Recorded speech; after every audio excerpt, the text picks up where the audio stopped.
தர்மபிரியன் செய்தி YouTube channel நேயர்கள் அனைவருக்கும் வணக்கம். தமிழ்நாட்டை 2 மாநிலங்களாக பிரித்தால் கூடுதலாக 20,000 கோடி நிதி ஒதுக்குவோம் என பாஜக மாநில துணைத் தலைவர் KP ராமலிங்கம் தெரிவித்த கருத்தால் அரசியல் வட்டாரத்தில் பெரும் பரபரப்பை ஏற்படுத்தியிருக்கிறது தமிழகத்தில். அது குறித்து தான் இன்னைக்கு பார்க்க இருக்கிறோம்.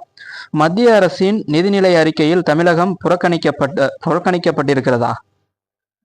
பாஜக மாநில துணைத் தலைவர் KP ராமலிங்கம் அது குறித்து செய்தியாளரை சந்திச்சு ஒரு பேட்டி கொடுத்துருக்கிறாரு. பாஜக மாநில துணைத் தலைவர் KP ராமலிங்கம் என்னைக்கு பார்த்தீங்கன்னா ஆகஸ்ட் 5ஆம் தேதி திங்கட்கிழமை செய்தியாளர்களிடம் பேசியதாவது, மத்திய பாஜக அரசு தமிழகத்துக்கு எந்தெந்த துறைகளில் நிதி குறைவாக கொடுத்துள்ளது என்பதை முதல்வர் வெள்ளை அறிக்கையாக வெளியிட தயாராக இருக்கிறாரா?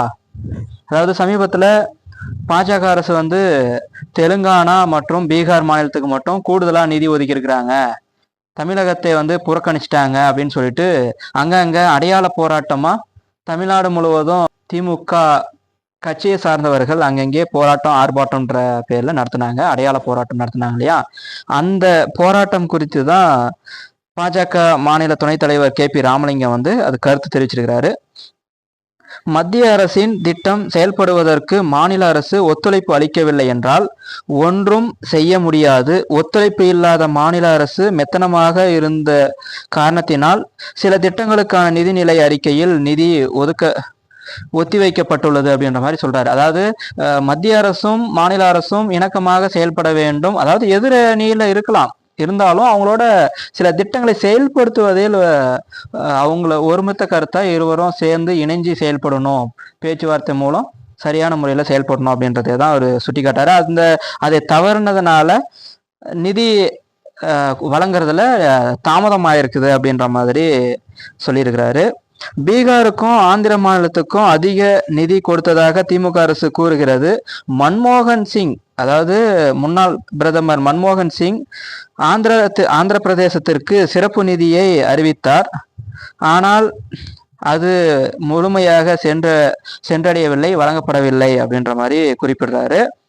எனவேதான் நிதிநிலை அறிக்கையில் ஆந்திரத்திற்கு நிதி ஒதுக்கீடு செய்யப்பட்டுள்ளது.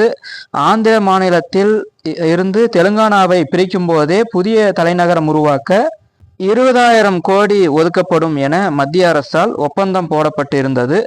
அவர்கள் 25,000 கோடி கேட்ட நிலையில் 15,000 கோடி தான் கொடுக்கப்பட்டிருக்கிறது அப்படின்ற மாதிரி சொல்றாரு. அதாவது ஆந்திர மாநிலம் பிரிச்சாங்க இல்லையா, பிரிக்கும் போது ஆந்திரம் தெலுங்கானா பிரிக்கும் போது புதிய தலைநகரம் உருவாக்குறதுக்காக 20,000 கோடி வழங்குவோம்னு சொல்லி ஒரு ஒப்பந்தம் இருக்குது. அந்த ஒப்பந்தப்படி அவங்க கோரிக்கை வச்சாங்க. அதன் அடிப்படையில் 25,000 கோடியா அவங்க கேட்டாங்க. நாங்கள் 15,000 கோடி தான் கொடுத்துருக்குறோம் அப்படின்ட்டு விளக்கம் கொடுக்குறாரு. பீகாருக்கு சாலை வசதிகள் பாதுகாப்பு காரணங்களுக்காகவும் நிதி ஒதுக்கப்பட்டுள்ளது. சாலை வசதியும் பாதுகாப்புக்காகவும் நிதி ஒதுக்கப்பட்டுள்ளது.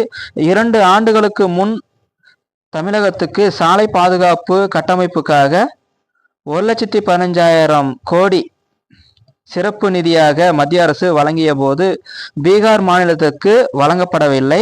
தற்போது பீகாருக்கு குறைந்த அளவில் மட்டுமே வழங்கப்பட்டிருக்குது அப்படின்ற மாதிரி ஒரு காரணம் சொல்றாரு. என்ன பார்த்தீங்கன்னா, அதாவது 2 வருஷத்துக்கு முன்னாடி 1,15 1,15,000 கோடி நிதி கொடுத்துருக்குறோம்.